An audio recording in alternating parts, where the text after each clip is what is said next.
Hello. This is the ARDS study note.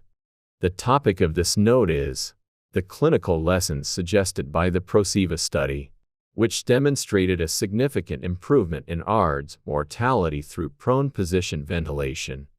Over the past decade, several notable clinical trials have been published on lung protective ventilation strategies for ARDS.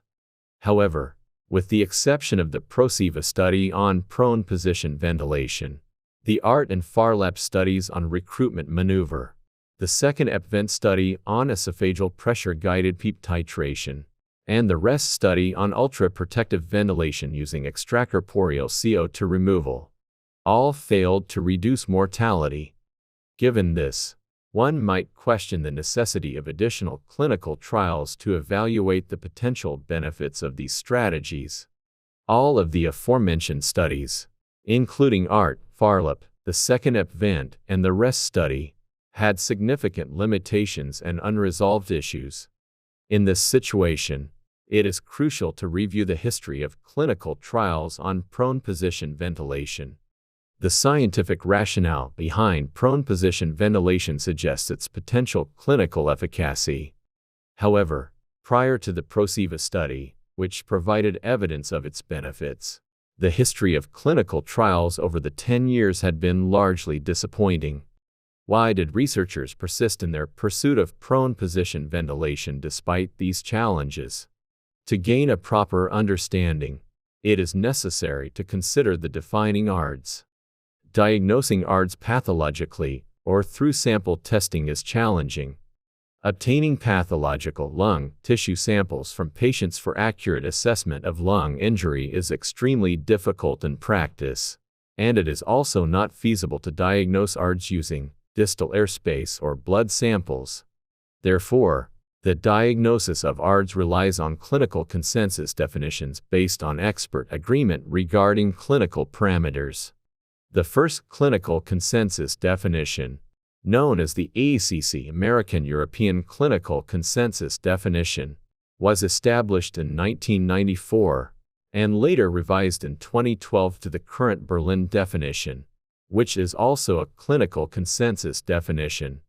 However, clinical consensus definitions have inherent limitations, and one major issue is the high heterogeneity among patients diagnosed using these criteria. In such cases, even if an intervention proves ineffective in a whole ARDS patients defined by clinical consensus, there may be a higher likelihood of effectiveness in certain subgroups of patients, compared to other diseases not defined by clinical consensus. Therefore, it becomes crucial to refine research methodologies and address the limitations of clinical trials.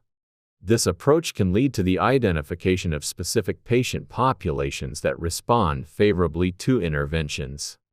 These clinical efforts are important for the treatment of diseases defined by clinical consensus, and for establishing better definitions in the future.